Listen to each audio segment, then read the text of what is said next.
मंदिर के अनेकों किरदार हैं। इनमें संत भी हैं, महंत भी हैं, नेता भी हैं, अधिकारी भी हैं, जिला अदालत भी है और सुप्रीम कोर्ट भी, प्रधानमंत्री मोदी भी हैं और मुख्यमंत्री योगी भी। लेकिन इस मंदिर के तमाम किरदारों के बीच एक ऐसा किरदार भी है जिसने तब देश के प्रधानमंत्री पंडित नेहरू और उत्तर प्रदेश के मुख्यमंत्री पंडित गोविंद वल्लभ पंत की बात मान ली होती या फिर बात न मानने के एवज में इस्तीफा दे दिया होता तो शायद आज भी राम मंदिर नहीं बन पाया होता। इस अधिकारी का नाम है के नायर, जो 1949 में अयोध्या के जिलाधिकारी हुआ करते थे और जिनके एक इनकार ने 74 साल पहले ही राम मंदिर की नींव रख दी थी। नमस्कार, मैं हूं अविनाश और आप देख रहे हैं अनकट। अयोध्या में बन रहे राम मंदिर में के नायर की क्या भूमिका है, इसको समझने के लिए आपको चलना होगा करीब 74 साल पहले। उस वक्त में जब अयोध्या में बाबरी मस्जिद हुआ करती थी और जिले का नाम अयोध्या न होकर फैजाबाद हुआ करता था, तब के नायर फैजाबाद के डीएम हुआ करते थे। पूरा नाम था कडांगलाथिल करुणाकरन नायर। रहने वाले केरल के थे। इंग्लैंड से पढ़ाई लिखाई की थी। तब देश में आईएएस न होकर आईसीएस हुआ करते थे, इंडियन सिविल सर्विस। तो के नायर भी 1930 बैच के आईसीएस थे। कैडर था उत्तर प्रदेश। 1 जून 1949 को ही उन्होंने फैजाबाद के डीएम के रूप में कार्यभार ग्रहण किया था। साल 2019 में रामलला को लेकर सुप्रीम कोर्ट का जो करीब 1000 पन्ने का फैसला है, उसमें के नायर की भूमिका के बारे में तफसील से लिखा हुआ है। सुप्रीम कोर्ट के फैसले के मुताबिक 29 नवंबर 1949 को फैजाबाद के एसपी कृपाल सिंह ने फैजाबाद के डिप्टी कमिश्नर और डीएम के नायर को पत्र लिखा। पत्र में लिखा था, मैं शाम को अयोध्या के बाबरी मस्जिद और जन्म स्थान गया हुआ था। मैंने वहां मस्जिद के इर्द गिर्द कई हवन कुंड देखे। उनमें से कई पहले से मौजूद पुराने निर्माण पर बनाए गए थे। मैंने वहां ईंट और चूना भी देखा। उनका वहां पर एक बड़ा हवन कुंड बनाने का प्रस्ताव है, जहां पूर्णिमा पर बड़े स्तर पर कीर्तन और यज्ञ होगा। सुप्रीम कोर्ट के फैसले में ही लिखा है कि एसपी ने डीएम को लिखे पत्र में इस बात की आशंका जताई थी कि पूर्णिमा के दिन हिंदू जबरन मस्जिद में घुसने की कोशिश करेंगे और वहां पर मूर्ति भी स्थापित करेंगे। 16 दिसंबर 1949 को डीएम के नायर ने उत्तर प्रदेश सरकार के गृह सचिव गोविंद नारायण को पत्र लिखा और दावा किया कि वहां पर विक्रमादित्य द्वारा बनवाया गया मंदिर था, जिसे बाबर ने ध्वस्त कर दिया और मंदिर के अवशेष से मस्जिद बनवा दी। इस पत्र में ही के नायर ने लिखा कि उन्हें मस्जिद पर कोई खतरा नहीं दिख रहा है, जिसका जिक्र एसपी कृपाल सिंह ने अपने पत्र में किया था। लेकिन 22 दिसंबर 1949 की दरमियानी रात को मस्जिद के अंदर रामलला की मूर्ति प्रकट हो गई। दरअसल अयोध्या के लोगों का मानना है कि 22 दिसंबर 1949 की रात को बाबरी मस्जिद की बीच वाली गुंबद के ठीक नीचे रामलला प्रकट हुए थे। अभी अयोध्या में जिस रामलला के विग्रह की पूरी दुनिया पूजा करती है, ये वही विग्रह है जो 22 दिसंबर 1949 की रात को मस्जिद के अंदर प्रकट हुआ था।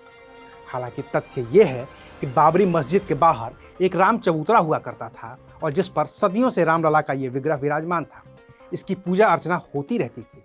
राम चबूतरा निर्मोही अखाड़े की देखरेख में था, लेकिन 22 दिसंबर की रात को वो विग्रह मस्जिद के अंदर बीच वाले गुंबद के ठीक नीचे पाया गया था।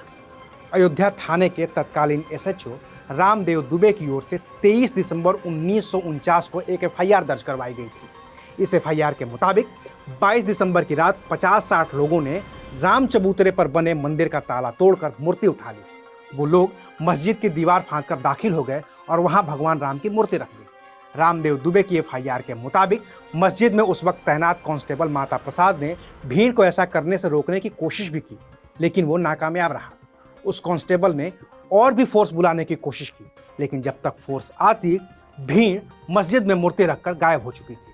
रामदेव दुबे ने इस केस में हनुमानगढ़ी के महंत अभिराम दास को मुख्य आरोपी बनाया था, जिन्हें बाद में अयोध्या के लोगों ने राम जन्मभूमि उद्धारक या फिर उद्धारक बाबा कहना शुरू कर दिया। अब हुआ ये कि 23 दिसंबर के सुबह ही रामलला के प्रकट होने की खबर अयोध्या और उसके आसपास के इलाकों में भी फैल गई। लोगों की भीड़ जुटने लगी और भय प्रकट कृपाला दीनदयाला के भजन भी शुरू हो गए। खबर सरकार तक भी पहुंची। तब केंद्र में प्रधानमंत्री थे पंडित जवाहरलाल नेहरू और गृह मंत्री थे सरदार वल्लभ भाई पटेल, जबकि राज्य में मुख्यमंत्री थे गोविंद वल्लभ पंत और गृह मंत्री थे लाल बहादुर शास्त्री। अयोध्या में कोई बवाल न हो, इसके लिए केंद्र और राज्य दोनों ही सरकारों ने तय किया कि अयोध्या में पहले वाली स्थिति बहाल की जाए। इसके लिए उत्तर प्रदेश के तत्कालीन मुख्य सचिव भगवान सहाय ने फैजाबाद के डीएम को आदेश दिया कि रामलला की मूर्ति को मस्जिद से निकालकर राम चबूतरे पर फिर से स्थापित कर दिया जाए। और फैजाबाद के डीएम थे वही के नायर, जिन्होंने एक हफ्ते पहले ही अपनी रिपोर्ट में ये कहा था कि मस्जिद सुरक्षित है और वहां पर कुछ भी नहीं होगा। लेकिन 22-23 दिसंबर की रात को मूर्ति रख दी गई। ऐसे में के नायर को मुख्य सचिव का आदेश आया था कि वो रामलला की मूर्ति को मस्जिद के गुंबद से निकालकर फिर से राम चबूतरे पर रखवा दें। मुख्य सचिव भगवान दास ने यह भी कहा था कि अगर इस काम के लिए अतिरिक्त फोर्स भी लगानी पड़े तो फोर्स लगाई जाए। 23 दिसंबर की दोपहर को जब के नायर के पास ये आदेश पहुंचा तो उन्होंने इस आदेश को सिरे से मानने से इनकार कर दिया। अपने जवाब में उन्होंने लिखा कि ऐसा करने से अयोध्या और आसपास की कानून व्यवस्था की स्थिति खराब हो सकती है। इसके अलावा कोई भी पुजारी मस्जिद से निकालकर मूर्ति को फिर से राम चबूतरे पर विधिवत स्थापित करने को तैयार नहीं।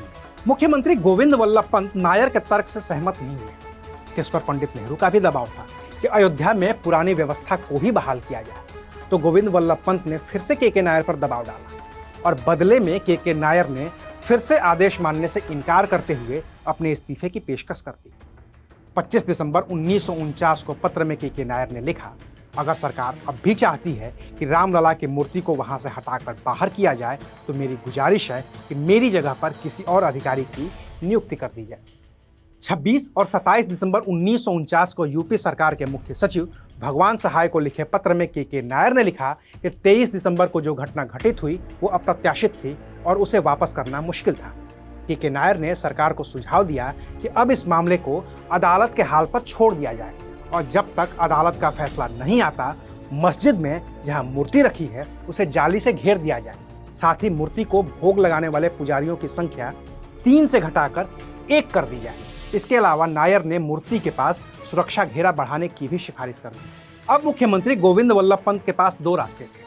पहला तो ये कि वो के नायर का इस्तीफा स्वीकार कर लें और किसी दूसरे अधिकारी को तैनात करके मूर्ति को मस्जिद से बाहर राम चबूतरे पर लेकर आए।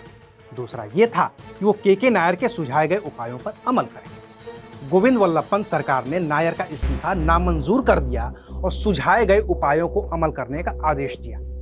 इसके बाद से ही कभी वो मूर्ति हटाई नहीं जा सकी और अदालती मुकदमे शुरू हो गए, जिसकी परिणति साल 2019 में सुप्रीम कोर्ट के आखिरी फैसले से हुई, जिसमें अदालत ने भव्य राम मंदिर के निर्माण का आदेश जारी किया। हालांकि बाद में पंडित नेहरू ने खुद इस पूरे विवाद के लिए के नायर को ही जिम्मेदार ठहराया।